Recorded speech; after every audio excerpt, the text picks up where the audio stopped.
Bem-vindos a Inteligências Lúdicas. Meu nome é Rodrigo Manique e estou aqui com um dos integrantes da fabulosa Freaks Games, Jonathan. Hello, Jonathan. Welcome.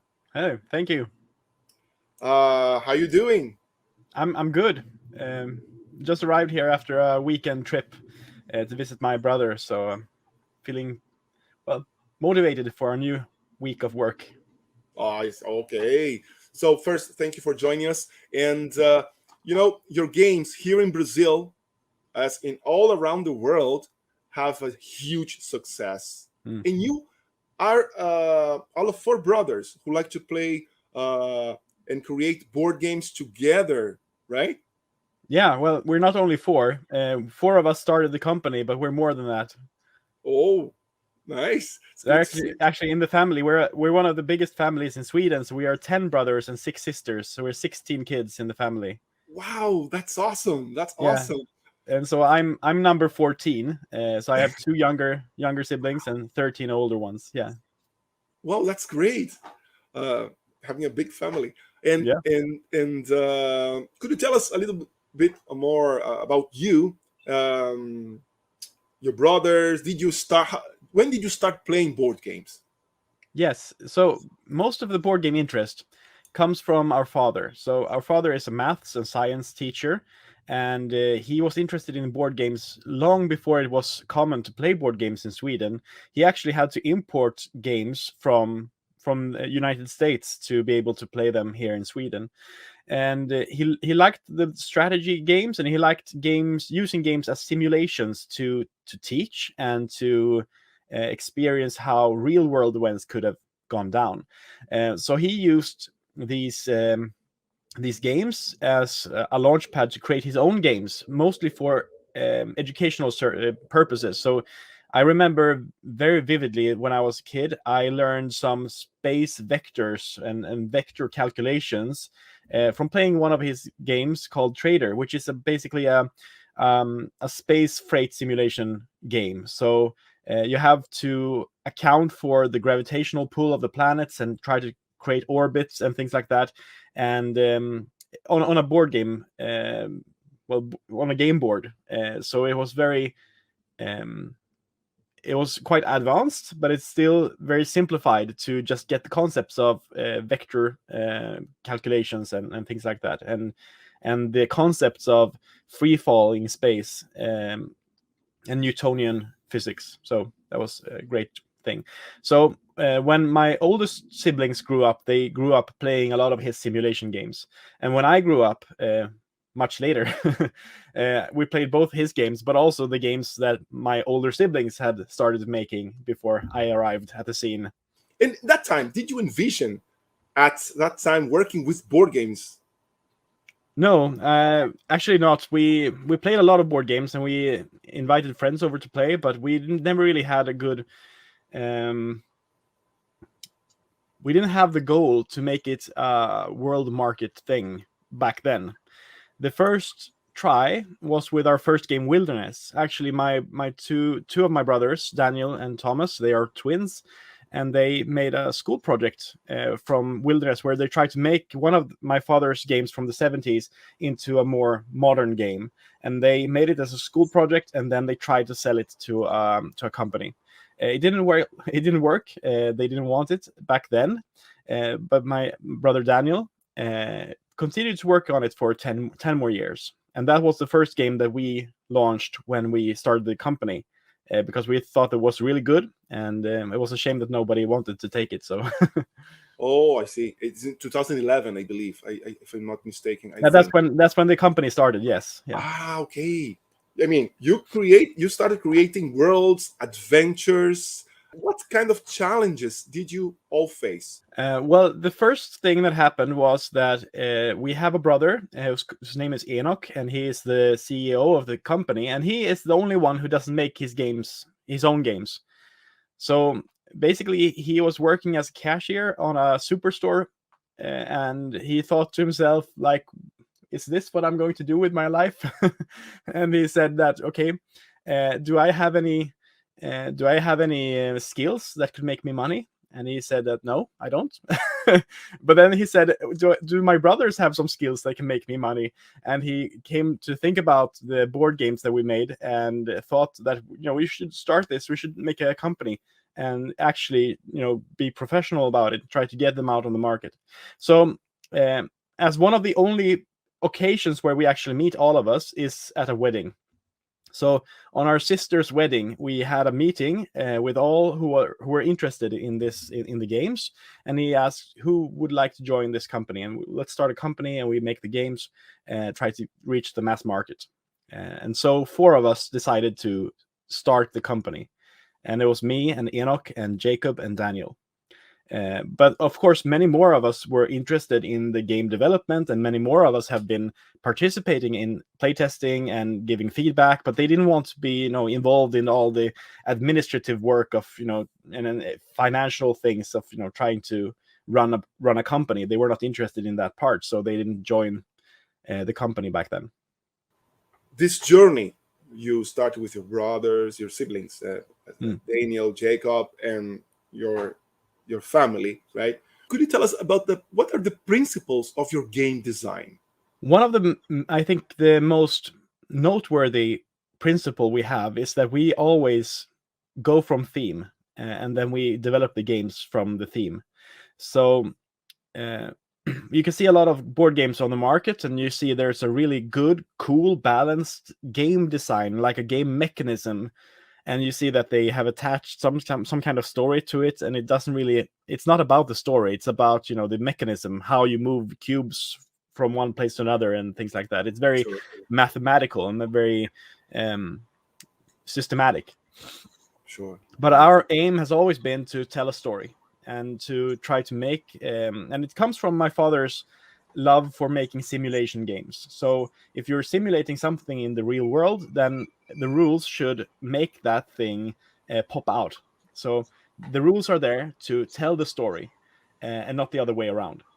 And this means that theme is always driving us. If we have a card, and the card, for example, if we're building a civilization game, and you have some different resources like stone and wood and money, and then you have a card which should represent mountains. Of course, that gives stone, because that's thematically what it does. And I know that a lot of people, most game designers, think in this way, at least for a part of their projects. But a lot of games out there, they just stick any name onto a card, and it can be whatever you like.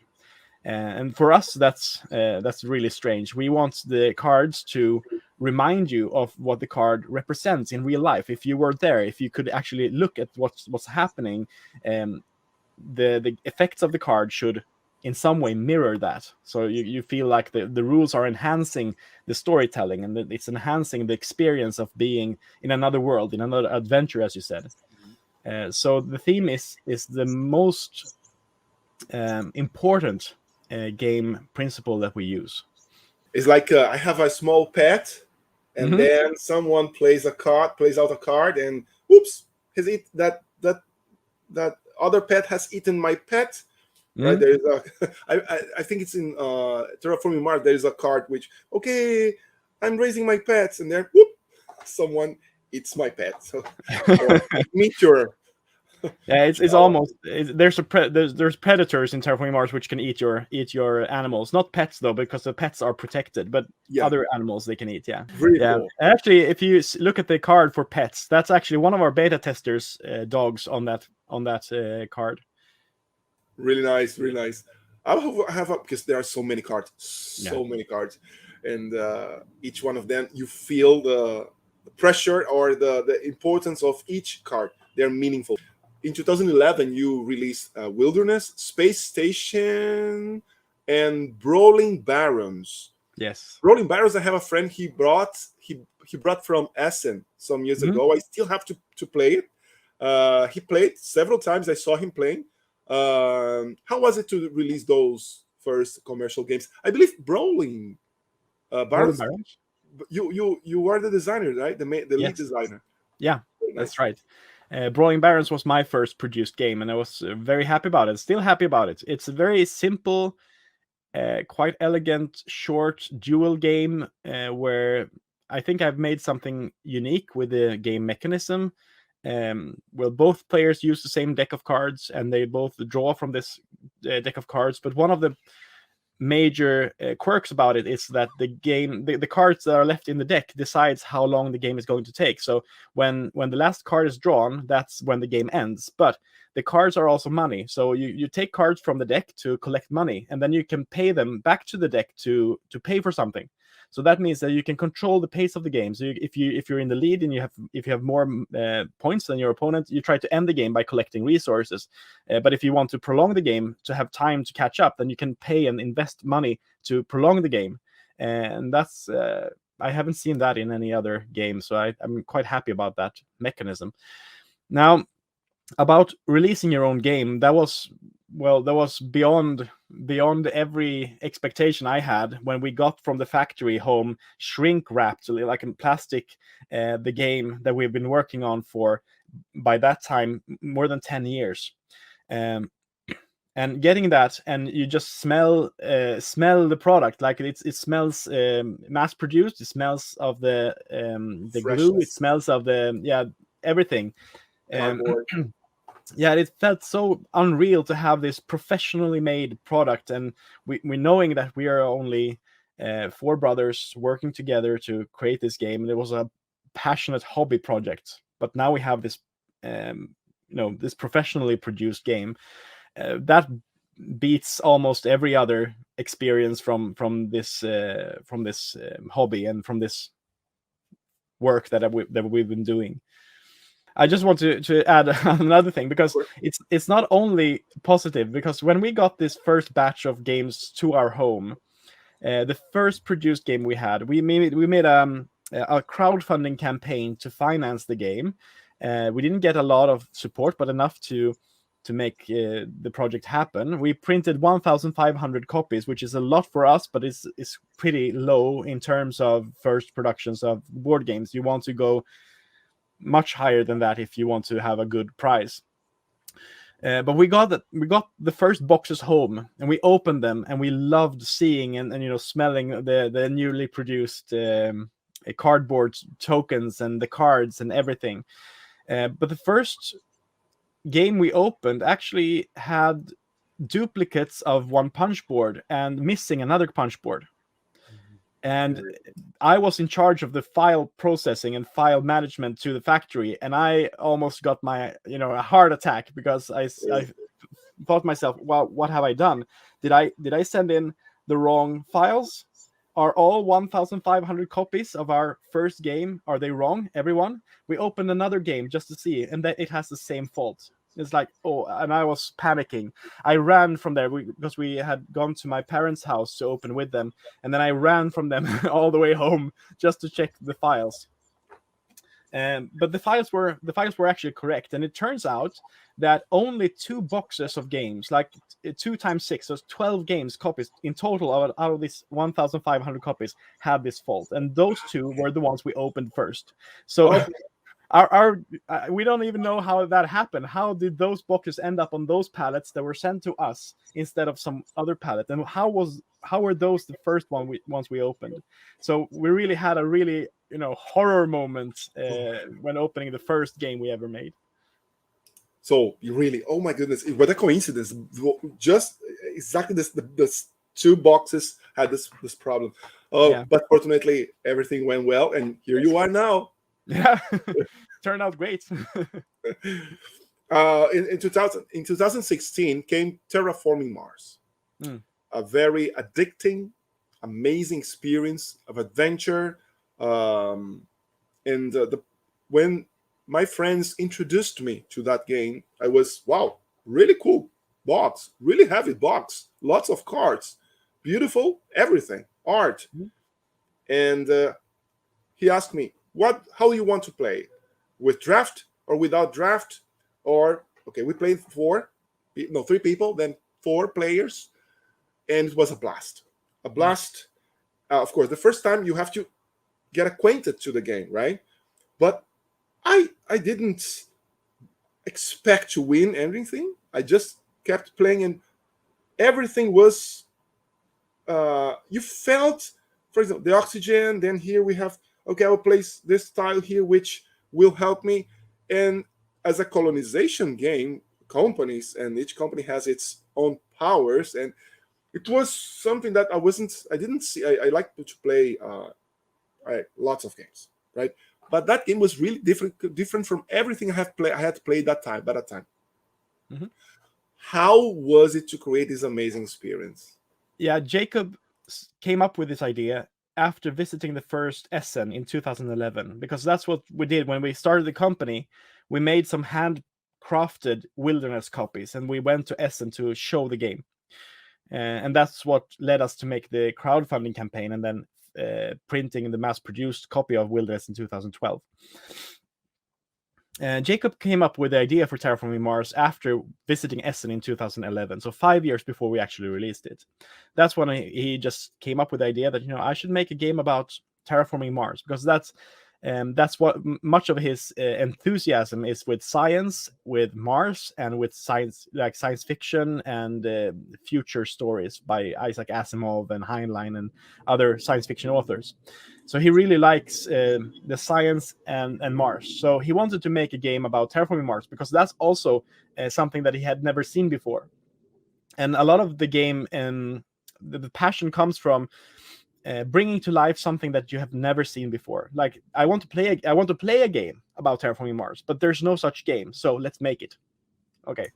So he came up with this idea, and the same Christmas he came home to do the Christmas celebrations in our family. We usually, well, back then at least, 10 years ago, before a lot of us had this big families of our own, we had usually coming home to our parents' house and celebrating Christmas together. And he came home with a lot of pieces of paper, hand scribbled notes. Everything was handwritten. It was not pleasant to the eye. It was really ugly, but he had this concept of terraforming Mars. And back then, terraforming Mars was purely a card game. There was no board. There was no the parameters were on a piece of paper. So it's only like it's not a game board. It's only some scales. You need to, put a tracker on it to see how much the temperature was. So it was very different back then, but he had this amazing idea and we all loved it. But then came, of course, 5 years of development. And for those 5 years, the game changed a lot.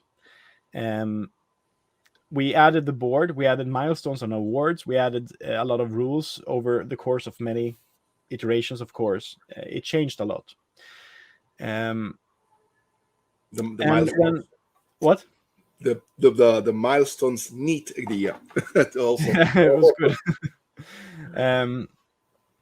In 2015, we wanted to release the game. It was pretty good. We had captured a lot of the feeling of science and progression and the science fiction, and we wanted to release it. We had a lot of meetings in Essen in 2015 about who would want to join the print run and localize this game for other languages. And we actually had a lot of rejections. A lot of people who said, this game is going to flop. It's not going to be good. You need to do like everyone else does it. You need to take the cards and divide them into 3 ages. So you have the cards relevant for the beginning of the game in the beginning, and then you have other cards later. So you have to. This game is not going to make it. And they actually told us, you should leave this project for someone experienced, as an experienced game developer. Maybe they can do something out of this, and you should just take a step back and leave this project. And we didn't want to do that, of course. We were confident that this game was going to be good. To the rescue came Stronghold Games and Stephen Bonacore, who was the CEO of Stronghold Games back then. He had faith in this game, and he said, we're going to print this with you, and we're going to take the English version and be the main publisher of the English version. And he pumped up the volume of the first print run a lot, several thousands of copies. Like, I think it's 7,500 copies only for the English version, and that is all of a sudden a very big first print run. A really successful and anticipated game has about 10,000 copies in the first print run. And that's what we aimed for and what we actually achieved in the first print run, because we printed both in English and in German and in Polish the first print run. So much of this, the first print run was carried a lot by Stronghold Games, and Stronghold Games announced the game in 2016 then. And it actually sold out before it reached the stores. This enormous print run, it sold out before it reached the stores. So we had to print 20,000 more, and then 40,000 more. So it's sold out insanely quick. But this was actually in 2016. So let me go back one more time to 2015. So we had the choice to publish it in 2015. We wanted to do that because we felt that all over the culture and all over the society, things were starting to buzzing about Mars. So you had the Martian, the film. It was released in 2015, I think. And the year before that, it was the book. So the film came shortly after the book. So the book had really made a big impact, and then came the movie. You had Elon Musk of SpaceX starting to talk about space colonization and Mars colonization. So and in every science journal you picked up, at least popular science magazines, there was always something about Mars in every one. So we felt that, you know, this is going, the interest for Mars is really increasing a lot, and we felt that, you know, if we don't do this now, we might be late. You know, someone else might do this idea, and they will get all the credit and everything. So in 2015, we had the hardest decision we ever made as a company, and that was, should we release it now, or should we wait 1 year to finalize, to, you know, try to make it a little bit better, play test it some more, finish more of the graphics in a better way, and we ultimately decided that, you know, we wait 1 more year. And it was so scary because we knew that, you know, there's a lot of things happening now.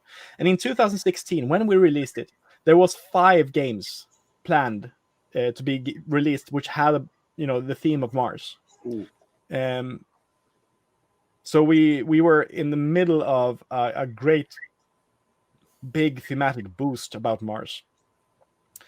But we were, I don't think we were the actually first to release, but we were among the first to release. I think 1 or 2 of the projects were postponed, and so we got a lot of the attention to our game, which actually other game designers had built up with their prototypes and their games. And so we got a lot of attention right off the bat, a lot of reviews, and the reviews were great. And so that was the scariest decision we ever made, to wait 1 more year. And it was good because during that year we had a couple quite small, in terms of rules, there were small changes, but they were real game changers to the game. And I'm almost embarrassed to say this, but before we released the game in 2015, and a little bit before that, we had another turn system where actually each player played their entire generation before the next player played his generation, and then the next one played his generation. So there was a lot of downtime. There was a lot of waiting for each other, and we still thought it was a really nice game, and it was, you know, it had a lot of so amazing storytelling about this terraforming process, which a lot of people had never heard about before. But it was so slow. It was very slow, and, you know, when one person was about to make their turn, we just, okay, you can do your turn, and I go and grab myself a sandwich. Be back. Okay. So the last year of development actually made a huge difference, and without that last year, it would never have made it top 100, I don't think. So there was a critical small details which we adjusted, and some of those details were actually game changers. I have a question. You know, Thiago Leite, he works at the company which releases the board games, your games in Brazil, Meeple BR. And he sent us a question. Can we expect more content of Terraforming Mars, the board game? And what are the difficulties making spin-offs such as Ares Expedition and the Dice game? Okay, well, Thiago and I have been messaging each other about the production of those games. So he and I work together on Angel Fury, for example. So hi, Thiago. You can definitely expect more content for Terraforming Mars. In fact, we're going to launch a Kickstarter soon, in 1 or 2 months, roughly. We're still finalizing the last details. which will introduce something new and something more to the base game. So there will be more, and I can't tell you too much about it, but it's coming soon. And what about the difficulties? There's not a lot of difficulty making spin-offs.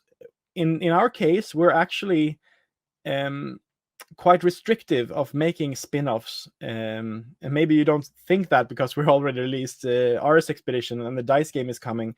So I understand that you might not trust my words for this, but we're actually quite restrictive. We want the Terraforming Mars world and the intellectual property that is Terraforming Mars to not get too bloated. And so there will be new content.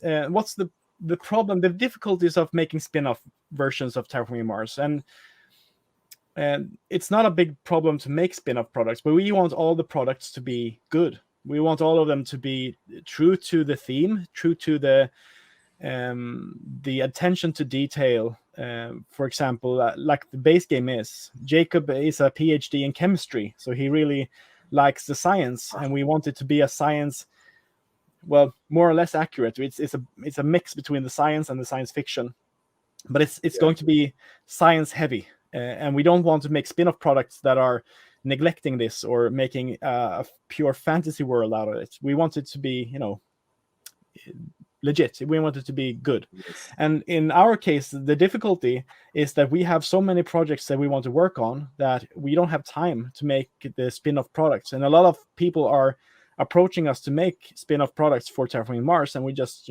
sorry, we don't have the time to do this, and we want it to be good. We want it to be involved, but we don't have time to be involved right now. So that's why we have had relatively few spin-off products for Terraforming Mars.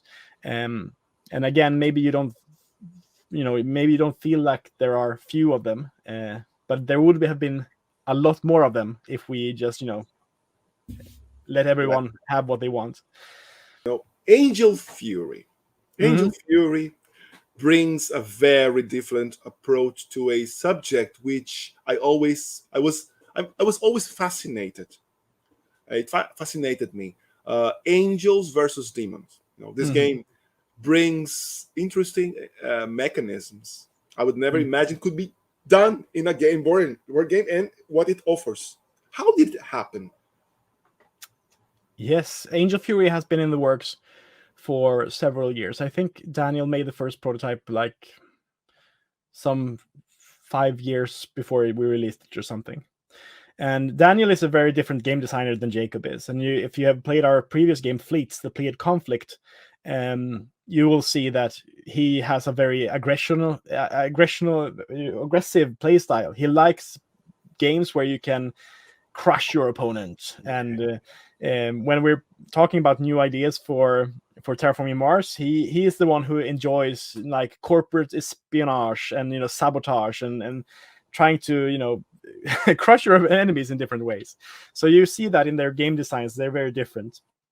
And Daniel made this conflict game of angels and demons, and it's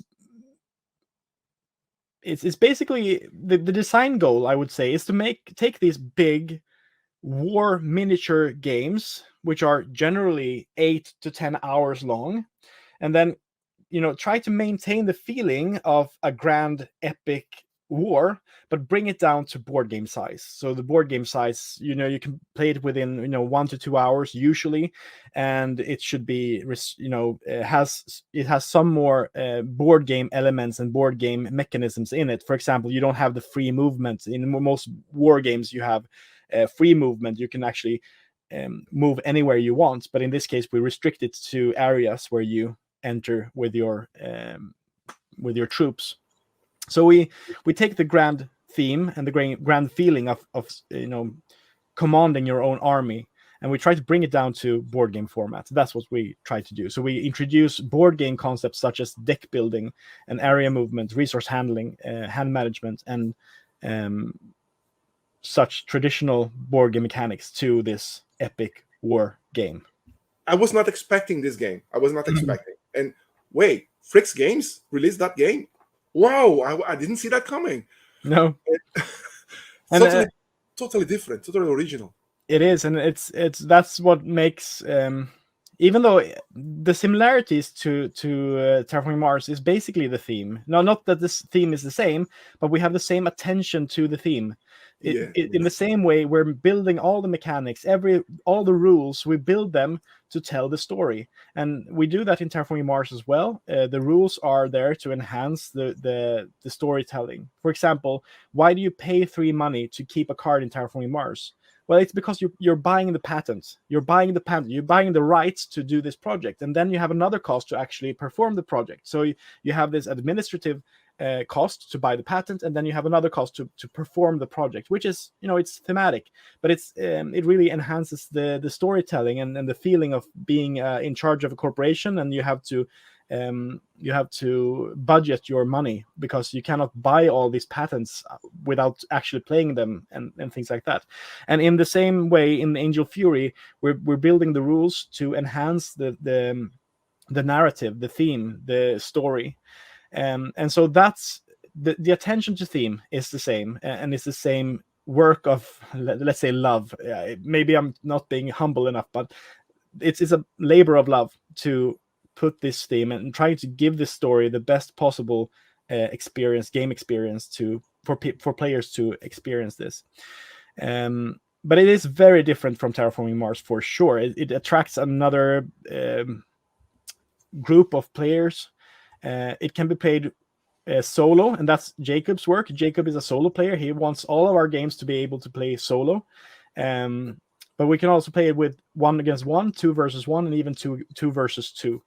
And it's the biggest project we ever made. It's not bigger than Terraforming Mars in terms of copies, but it's bigger in terms of what you get inside the box. So it's over 200 plastic miniatures in the box. Yeah. And there's very few games out there which does this. And we could have reduced that to half.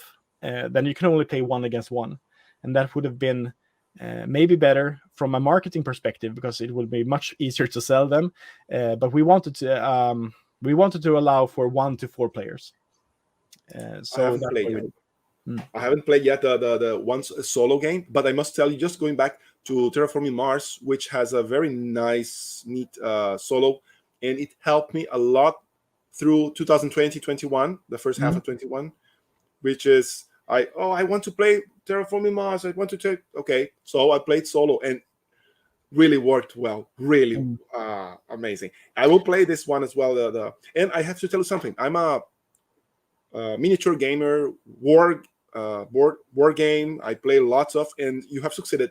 I think I don't have to tell you that, but I need to tell you that I really like war games, and you feel when you lose one of the troops of the angels or the other side. Yeah, and I still remember some of the games long after being played. And one of the things I like about Angel Fury is that you're never really out of the game. The game can feel very hard, and you can get a really, really bad, strike in the beginning of the game. Maybe your archangel dies soon, and you feel like you've lost, because losing your archangel is like losing your queen in chess or something. You didn't lose, but you lost a very important piece. But that doesn't mean that you cannot win. And what I really like about Angel Fury is, by the end of the game, there are so many powerful cards. There are so many powerful combinations. There are so many units on the board that usually there's always one more way that you could change the course. And it's not always that you succeed to change the course or to win. But at least for me as an experienced player, I can say that almost in even when you're down, like your opponent is leading 6 points to 1, I've won such matches. Where you change it, so it's 6-2, 6-3, 6-4, 6-5, 6-6, and then I win with 7-6. I've seen that happen, and I really enjoy that with Angel Fury. I didn't have the opportunity to try Space Scrappers nor the virus after the virus yet. Would you like to talk about? Yes, I always want to talk about our games. Okay, sure. So Star Scrappers Orbital is a remake of our original game Space Station. So we made Space Station in 2012, and then in 2020 it was Daniel's then, the original one. No, Jacob. Jacob, yeah. Yeah, Daniel made the artwork for the original, and now we partnered with another game studio named Hexy Game Studio, and they made a brand new artwork, and we made some streamlined rules for the game, and we re-released it as a new game in their own science fiction world. So they have the Star Scrappers is their world, and they have several games in the Star Scrappers universe. And one of them now is Orbital, which is the same game as Space Station, but we improved it, and they made a new artwork.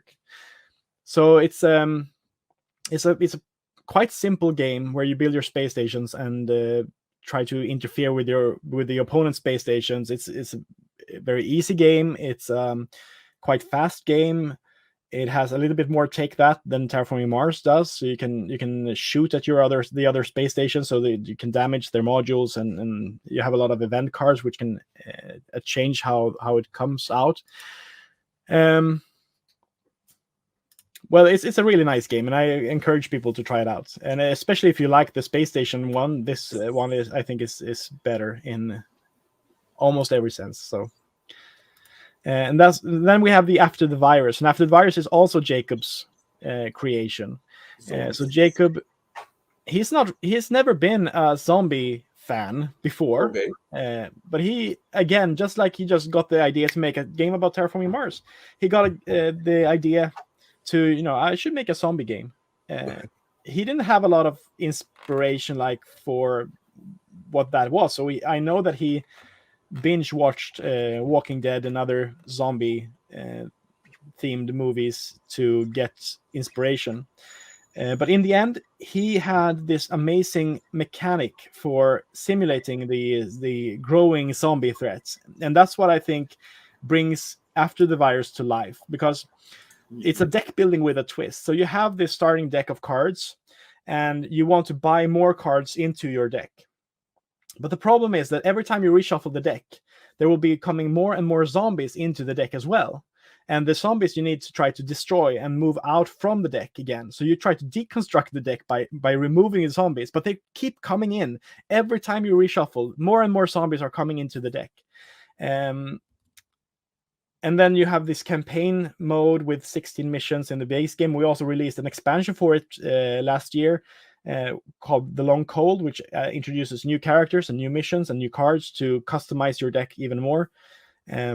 It's a really, really cool concept. It's a really good game, and actually it's the second most sold games that we made. So after Terraforming Mars, which is of course in a league of its own, After the Virus has sold through several printings in several languages. So it's very well received.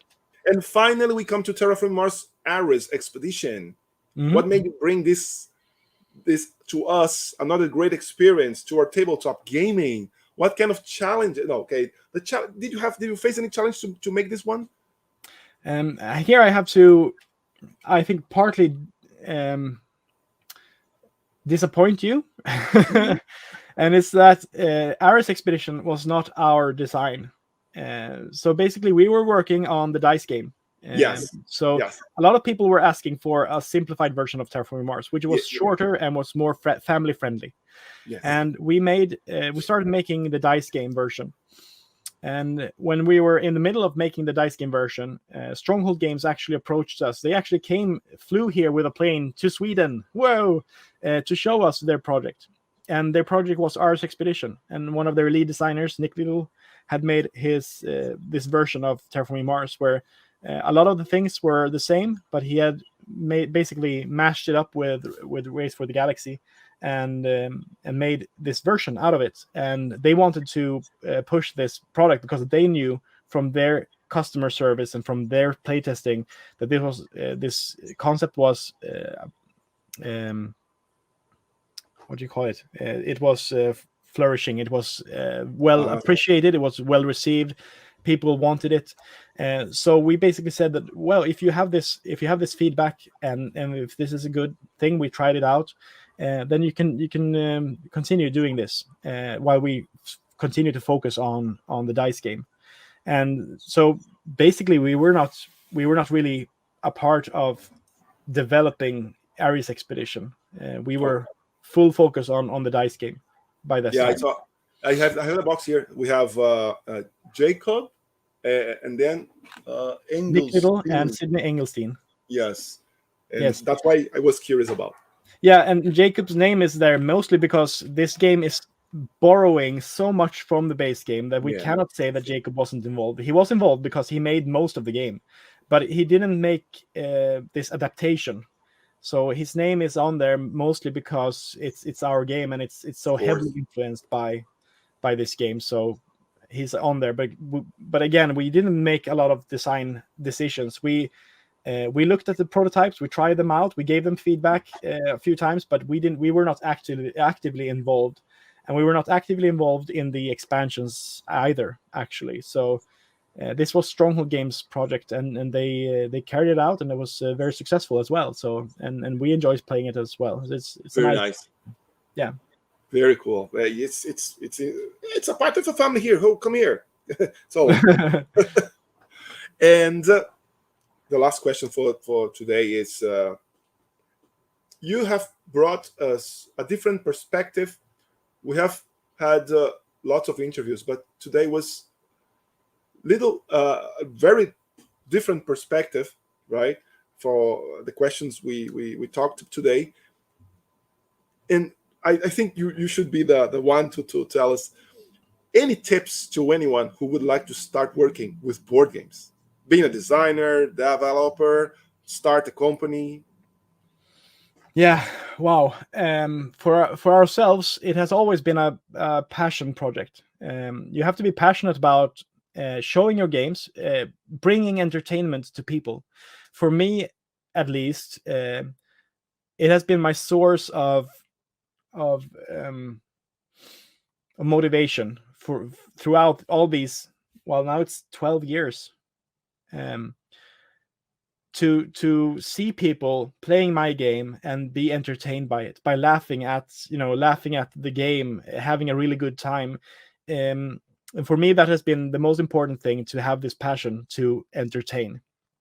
And for me, I'm an IT engineer, I'm a programmer. So I am very focused on making good systems as well. And I would I want people to enjoy the mechanisms and the systems that I develop. But in the end, they have to be entertaining. You can make for example, this, for a lot of people, this will make no sense whatsoever. But chess is a really good game, but I don't like it. I don't think it's fun. It's not fun to play chess, but it's a good game. It's a very good system. It has been entertaining people for so many years, and yet it doesn't capture me. So there's a difference between a good game and a fun game, and in the same way, there's another game which I would like to talk just briefly about it, which is Munchkin. Do you know Munchkin? Yes. Munchkin is a horribly bad game. Yeah. It's like one of the worst games I've ever played, but it's fun. Yes, it is indeed. It's fun. It's ridiculously fun, and it's like you can have this great game which is not fun, and you can have this fun game which is not great. But somewhere you have to be. I think it's more important to entertain than to make the very best system.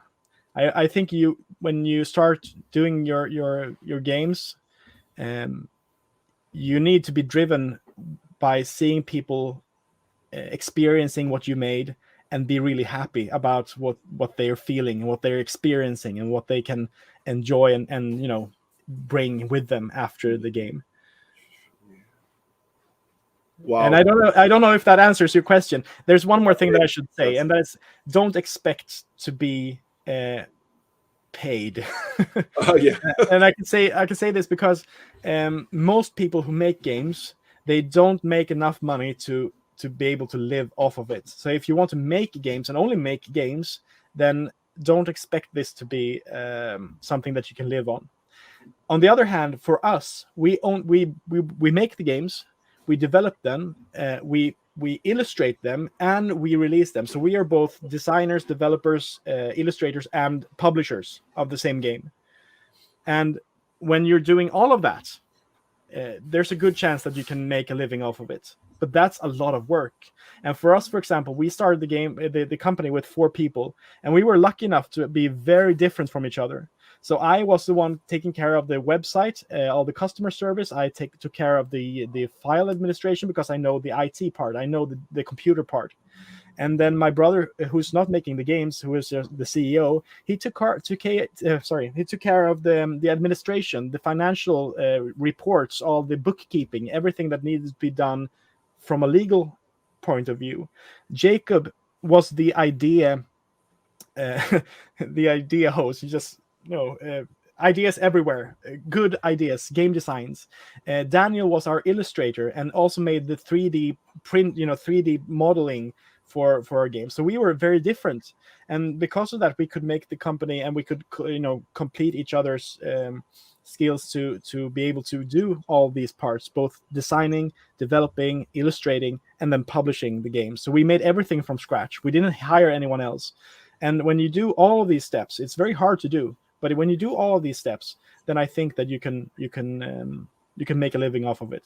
But then, of course, we were completely dependent on the breakthrough of Terraforming Mars. Without that, we wouldn't be able to live off this today. No way. And I can also say that if we were only developing the game, if we were only designing Terraforming Mars, we wouldn't have been able to live off of it today either. Most of the success comes from being both the designers and the publishers ourselves, so we can get a larger, part of the cookie. That's the reality. So I think that most people who design games, they don't get to live off of it. It's very few who actually do. I believe people will really love watching and hearing from you the story. I hope so. Because, yeah, they will. As I am now, because you have lots of followers, people who really love the experience you brought to our tabletop gaming. I was really anxious to have this conversation with you. You know that, right? It's been a while since we started trying to schedule it, and it's what it is worth it. Was worth it. Every single minute and second having you here, Jonathan. Thank you very much. Thank you for being here, for your time to bring us this experience in life and as a hobby. Thank you. Thank you very much. E aqui, galera, estamos aqui com o fabuloso Jonathan, cara, o irmão dos irmãos, né, que faz esses jogos incríveis, com a paixão, né, que a Meeple BR está trazendo aqui para o Brasil, trouxe para vocês conhecerem mais um pouquinho do que é a experiência de jogar esses incríveis jogos. Galera, deixa seu like, um abraço para todos.